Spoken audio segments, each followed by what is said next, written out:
நேரம் மிக முக்கியமானது குடும்ப வாழ்வில். நேரம் கொடுக்கலையே மனைவி சொன்னா இவர் வாட்ஸ்அப் கணக்கு பார்த்துட்டு இருப்பாரு. காலையில் 8 மணிக்கு ஆபீஸ் போனேன், 6 மணிக்கு தான் நான் திரும்பி வந்தேன். அதுக்கு பிறகு 7, 8, 9, 10 தூங்குற வரைக்கும் உன்னோட தானே இருந்தேன். 10 மணி நேரம் உனக்கு, 12 மணி நேரம் ஆபீஸ்க்கு, மீது உள்ளதால தூக்கம். ஏன் நேரம் கொடுக்கலன்னு சொல்ற? ஒரு பெண் இந்த நேரத்தை விரும்பல. நீங்க ஒரு 10 மணி நேரம் அவங்களோட இருக்கணும், 12 மணி நேரம் அவங்களோட இருக்கணும், அவங்களோட உட்கார்ந்து இருக்குங்கிற நேரத்தை விரும்பல. எந்த நேரத்தை விரும்புறாங்க? வீட்டுல உட்கார்ந்து இருந்தாலும் வாட்ஸ்அப்ல உட்கார்ந்து இருக்கீங்களே, வீட்டுல இருந்தாலும் போன் பேசிக்கிட்டே இருக்கிறீங்களே, இந்த நேரம் அவங்களுக்கு வேணும்.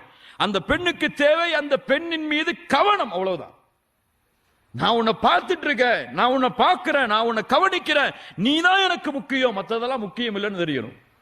அந்த பெண்ணுக்கு என்னை விட இவருக்கு போன் தாங்க முக்கியம்னு தெரிஞ்சா என்ன நடக்கும்? குடும்பத்துல மகிழ்ச்சி இருக்குவா? அந்த பெண் சந்தோஷத்தை கொடுப்பாளா?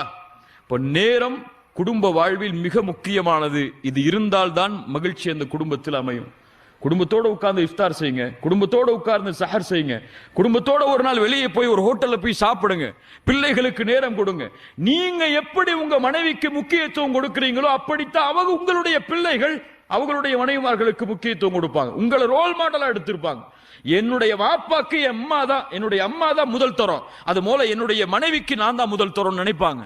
நீங்க உங்களுடைய மனைவிய ஏதோ தேவைக்காக மட்டும் டீ எடுத்துட்டு வா, அல்லது காபி எடுத்துட்டு வா, அல்லது துணியை துவைச்சு போடு, அல்லது வீட்டுக்கு இந்த சமையலை செய்யன்னு சொல்லி ஒரு வேலைக்காரியாக மட்டும் பயன்படுத்தினால்